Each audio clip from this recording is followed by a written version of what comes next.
Good morning, friends. So, I'm sure some of you are like, Miss Stedman, you're not in your normal place. And you're exactly right. I am at my sister's house because I am babysitting my nephews because she had to work and they aren't in school just like you aren't in school. So, I thought I'd introduce you to the twins that are awake. Let's see if they'll come. Patrick and Wells. Come here. Come here. I need you to say hey to somebody. What? Patrick, come here. Come here. That's fine. Come here. Yeah. I'm making a video for my class. And I've had some special visitors, and y'all are my special visitors today. So this is Patrick, My eyes just and watering. this is Wells, and they are twins, and they are 3 years old, and they are crazy. So y'all go continue to make your obstacle course, and I'm gonna read them a chapter of the book. Okay? I'll come in there in just a minute. Okay? Sound good? Yeah. Can you keep it down so they can hear me? Yeah. Thank you. Cool. All right, so today we're going to read chapter 6. And remember, it was called Tin Can, and we were kind of like, what's this going to be about? I don't know what that could be about. So let's go ahead and dive right in. Tin Can. The next morning, I sat next to Herb on the school bus. I sit next to him every single day on account of that's what bestest friends automatically do. Herb started talking about his new dog, Dilly.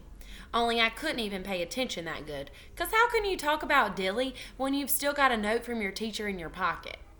Mother and Daddy had to sign that dumb thing, and now I have to take it to Mr. Scary. I slumped way down in my seat. School was not being fun these days. I looked at Herb. I wish I could tell him about my problem, only what if he didn't like cheaters and he found out that I was one, and then he didn't like me either? I thought real hard. Then finally I took a deep breath and I decided to risk it. I leaned real close to his ear and I whispered to him very secret. Okay, so here's the situation, Herb, I said. I'm in a little bit of trouble at school. Only I'm not really bad, I promise. It's just that yesterday I accidentally did something wrong. But I don't actually want to tell you what it is, or else you might not like me anymore. Herb looked at me and shrugged. You copied May's homework when she went to the office, he said. I did a gasp at that boy. Because how did he know that private information? I scratched my head. But how did you even know? He interrupted. I saw you, he said. Lenny and Jose saw you too. You're a terrible sneak, Junie. Really terrible. I did a little frown. That was not a compliment, probably. Herb patted my arm. Don't worry, we still like you, he said. Just don't copy May's homework anymore, and then you won't get in any more trouble. I nodded my head. Then I patted him back. That Herb is good for me, I think. Me and Herbert walked to room 1 together. Then we stopped right in our footsteps because wowie, wow. That whole room looked different, I tell you. Instead of being in rows, all the desks were arranged in groups of circles. We looked in the back to where we sit. There were 5 desks in our group. May was already in her seat.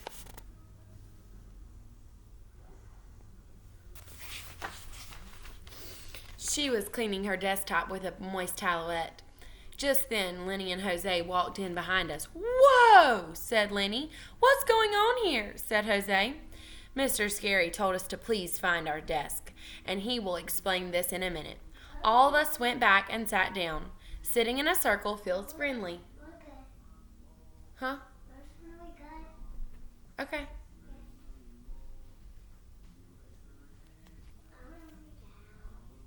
Huh? I want to make a house. You want to come over here?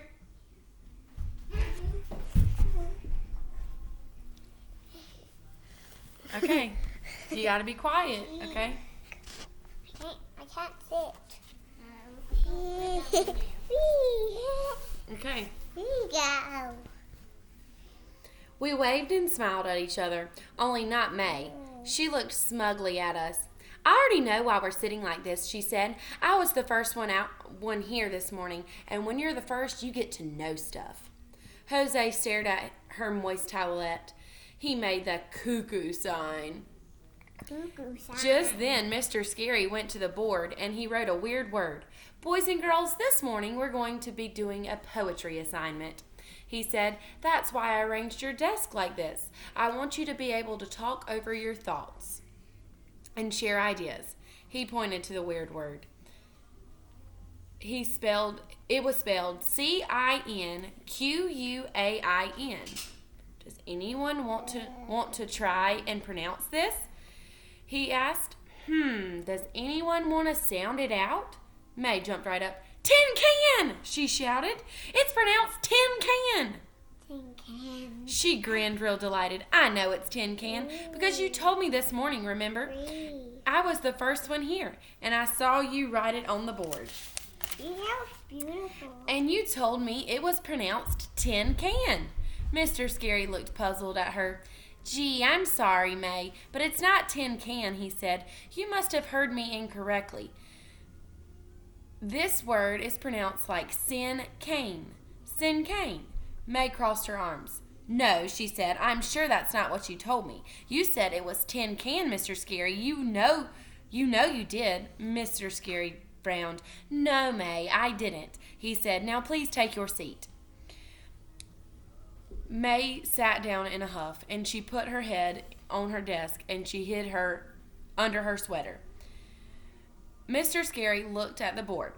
This kind of poem has 5 lines, he said, and each line has its own special rule. He wrote the 5 rules. First, 1-word title.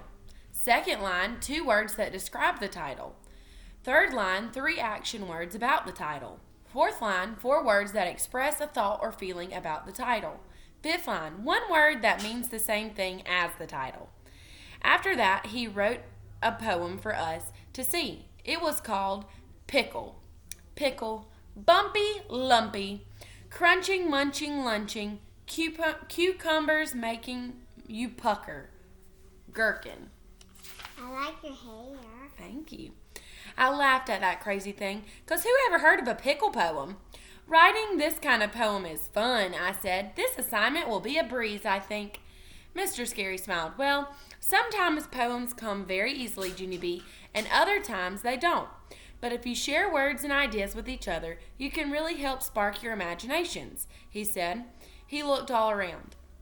In fact, I thought it might be fun for some of you to write your poem as a team, he said. May quick came out from under her sweater at that news.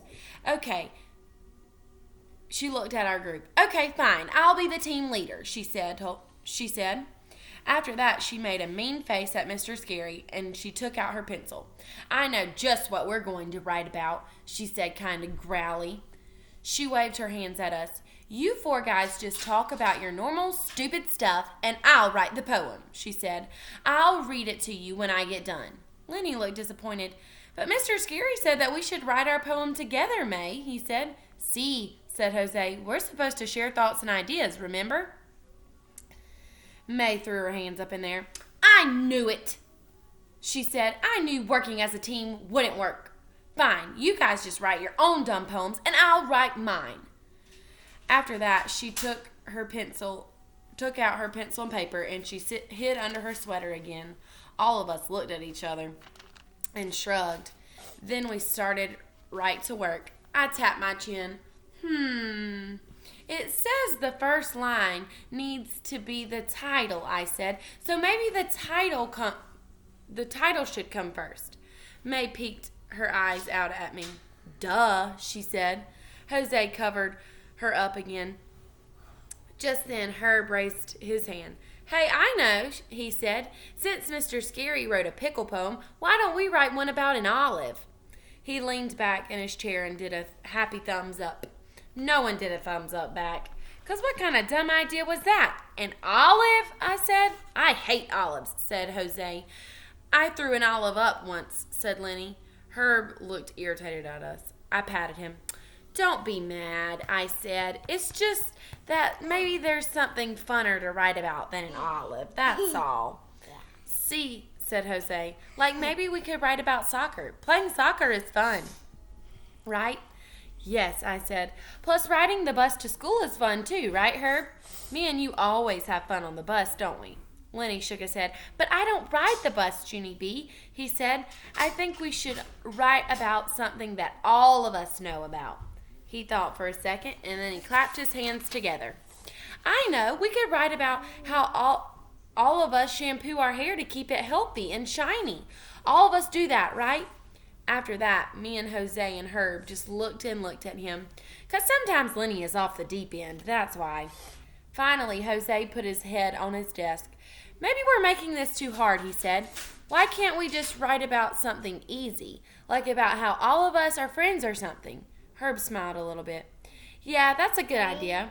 We could write about the four of us, and we could call it Friends. Jose smiled too. See, he said. Or Amigos, maybe. Just then I bounced up and down real excited. I know, we'll get it in a minute. 'Cause the perfect title just hit me, that's why. It hit me right out of the clear blue sky. Pallies, I said. Let's call it Pallies. 'Cause that's what we are, right? All four of us are the bestest Pallies. And Pally sounds like a cute title, don't you think? I looked at them real hopeful. Then all the Pallies started to smile. Our poem was off to a great start. So tomorrow we'll read chapter 7, and it is called Pallies. So we'll get to figure out what they write their poem about. So I just wanted to remind you that today you should do a math assignment, a reading assignment, and a science and social studies assignment. So you have 3 things to do today. And I'm going to make sure that I put these friends to work today too, that they make sure they get their schoolwork done. So I want to encourage you. I want you to try your very best because you can do it. Say, you can do it. I can do it. No, tell them that they can do it. Say, you can do it. You can do it. I'll see you tomorrow. You